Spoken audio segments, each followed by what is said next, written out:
안녕하세요. 시골 목사입니다. 오늘은 창세기 17장을 살펴보겠습니다. 17장에서는 할례 언약을 맺고 아브라함이 그 언약을 실행하는 장면이 나옵니다. 이 당시 아브라함의 나이가 99세가 되었기에 자식에 대한 소망이 사라졌으나 하나님의 명령인 할례를 행함으로 100세의 자식을 얻는 기적을 체험하게 됩니다. 1절 보시겠습니다. 아브라함이 99세 때에 아브라함이 하란을 떠난 지가 25년째가 되던 해로 후손에 대한 소망이 완전히 단절된 절망적인 상황을 나타내는 나이입니다. 이처럼 인간에겐 절망적인 그 순간이 하나님에게는 비로소 역사하시는 시간인데, 이는 연단을 통해 우리의 신앙과 인격을 보다 성숙시키고 또한 하나님만을 전적으로 의뢰하게 하려는 목적이 있습니다. 여호와께서 아브라함에게 나타나서 그에게 이르시되 나는 전능한 하나님이라. 전능한 하나님이란 뜻은 하나님께서 자연 법칙을 초월한 무한한 능력을 소유하고 계심을 강조하는 명칭입니다. 너는 내 앞에서 행하여 완전하라. 다시는 첩으로 인해 실수를 저지르지 않도록 하시기 위함으로 보입니다. 내가 내 언약을 나와 너 사이에 두어 너를 크게 번성하게 하리라 하시니, 아브라함이 엎드렸더니 하나님이 또 그에게 말씀하여 이르시되, 아브라함이 순전한 마음가짐과 합당한 자세를 갖추었기에 하나님의 응답이나 복이 임하는 것으로 봐야 합니다. 보라, 내 언약이 너와 함께 있으니 너는 여러 민족의 아버지가 될지라.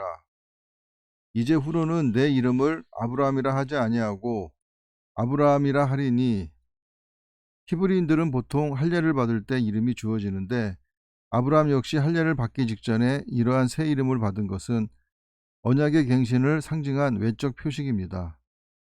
이는 내가 너를 여러 민족의 아버지가 되게 함이니라.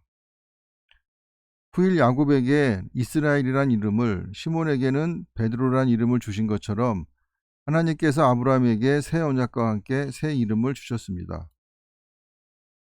내가 너로 심히 번성하게 하리니, 천지 창조 직후에도 이러한 복을 주셨고 노아, 이스마엘, 이삭, 야곱 그리고 요셉에게도 같은 복을 주셨습니다.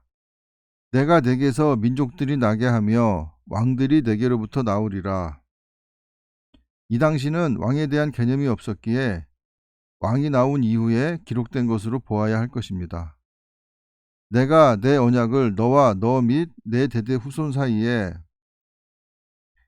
이 언약은 혈통상 아브라함의 직계 자손에게만 적용되지 않고 영적으로 하나님께서 택한 자녀로 삼으신 모든 인간에게도 공식적으로 적용된다고 봐야 할 것입니다. 세워서 영원한 언약을 삼고 너와 내 후손의 하나님이 되리라. 구원의 약속을 함축하고 있는 말로서 곧 모든 언약의 내용의 핵심이라고 할 수 있습니다.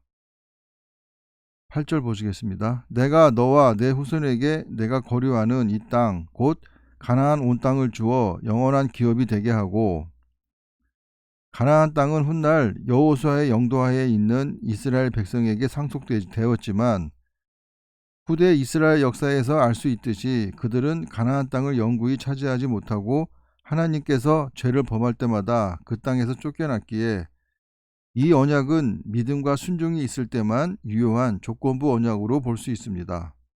나는 그들의 하나님이 되리라. 하나님이 또 아브라함에게 이르시되 그런즉 너는 내 언약을 지키고 내 후손도 대대로 지키라. 너희 중 남자는 다 할례를 받으라. 이것이 나와 너희와 너희 후손 사이에 지킬 내 언약이니라. 이스마엘 족속, 에돔 족속, 암몬 족속 그리고 애굽인들도 이를 시행했다고 합니다. 11절 보시겠습니다. 너희는 포피를 베어라. 남자 성기의 포피 윗부분을 제거하는 할례 의식은 당시 이미 중동 지역에 널리 퍼진 성년 의식이었다고 합니다. 이것이 나와 너희 사이의 언약의 표징이니라. 언약의 표징이란 말은 옛사람을 벗어버리고 육신적인 죄와 부정을 떨쳐버린다는 정결의식의 상징적 표현으로 봐야 하겠습니다. 너희 대대로 모든 남자는 집에서 난 자나 또는 너희 자손이 아니라 이방에게서 돈으로 산 자를 막론하고 난 지 8일 만에 할례를 받을 것이라. 새로 태어난 남자아이는 7일 동안 부정하기에 8일에 할례를 행했습니다. 너희 집에서 난 자든지 너희 돈으로 산 자든지 할례를 받아야 하리니 이에 내 언약이 너희 살에 있어. 육신의 살에 새겨진 언약의 징표를 보고 하나님의 언약 내용을 마음속 깊이 새기라는 말입니다. 영원한 언약이 되려니와 할례를 받지 아니한 남자 곧 그 포피를 베지 아니한 자는 백성 중에서 끊어지리니 하나님의 모든 언약과 무관한 자가 된다는 것을 말합니다. 그가 내 언약을 배반하였음이니라. 하나님과의 언약이 인간의 구속을 위한 것이지만 인간이 그 언약을 충실히 이행할 때만 이행되는 일방적이고 조건이 걸려있는 언약입니다. 하나님이 또 아브라함에게 이르시되 내 아내 사레는 이름을 사레라 하지 말고 사라라 하라. 내가 그에게 복을 주어 그가 내게 아들을 낳아주게 하며 내가 그에게 복을 주어 그를 여러 민족의 어머니가 되게 하리니 민족의 여러 왕이 그에게서 나리라. 아브라함이 엎드려 웃으며 마음속으로 이르되 100세 된 사람이 어찌 자식을 낳을까? 사라는 90세니 어찌 출산하리요 하고 이삭을 아브라함이 100세에 낳았기에 이 당시 나이가 아브라함은 99세이고 사라는 89세입니다. 아브라함이 이에 하나님께 아뢰되 이스마엘이나 하나님 앞에 살기를 원하나이다. 17절의 말을 아브라함이 속으로 생각한 것이고 18절의 말씀을 하나님께 직접 드린 것이 되겠습니다. 하나님이 이르시되 아니라 내 아내 사라가 내게 아들을 낳으리니 너는 그 이름을 이삭이라 하라. 내가 그와 내 언약을 세우리니 그의 후손에게 영원한 언약이 되리라. 이스마엘에 대하여는 내가 내 말을 들었나니 내가 그에게 복을 주어 그를 매우 크게 생육하고 번성하게 할지라. 그가 12두령을 낳으리니 내가 그를 큰 나라가 되게 하려니와. 이 말씀은 창세기 25장 12절에서 16절 말씀에서 성취되었는데 그 12방백은 주로 아라비아 중부 및 북부 지역에서 정착하였으며 멀리로는 바벨론 지역까지 진출하였습니다. 내 언약은 내가 내년 이 시기에 사라가 내게 낳을 이삭과 세우리라. 아직 이삭이 태어나기 전이기 때문에 이 말씀도 이삭이 태어난 이후에 기록된 것으로 보아야 할 것입니다. 하나님이 아브라함과 말씀을 마치시고 그를 떠나 올라가셨더라. 이에 아브라함이 하나님이 자기에게 말씀하신 대로 이날에 그 아들 이스마엘과 집에서 태어난 모든 자와 돈으로 산 모든 자 곧 아브라함의 집 사람 중 모든 남자를 데려다가 그 포피를 베었으니 아브라함이 그의 포피를 벤 때는 99세였고 17절에는 100세라고 기록한 것을 볼 수 있습니다. 그의 아들 이스마엘이 그의 포피를 벤 때는 13세였더라.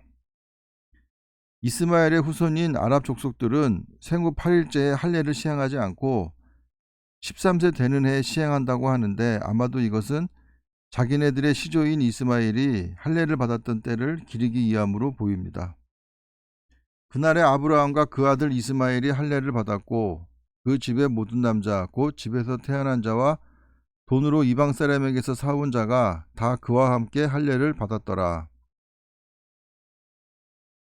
아브라함은 믿을 수 없는 상황에서도 하나님과의 언약을 체결하였고 그 언약에 순종함으로 인해 100세에 이삭을 얻는 복을 받았습니다. 우리 성도님들도 하나님을 믿고 그 말씀에 순종하고 때를 기다림으로 아브라함이 받은 복을 받는 기적을 체험할 수 있기를 소망합니다. 감사합니다.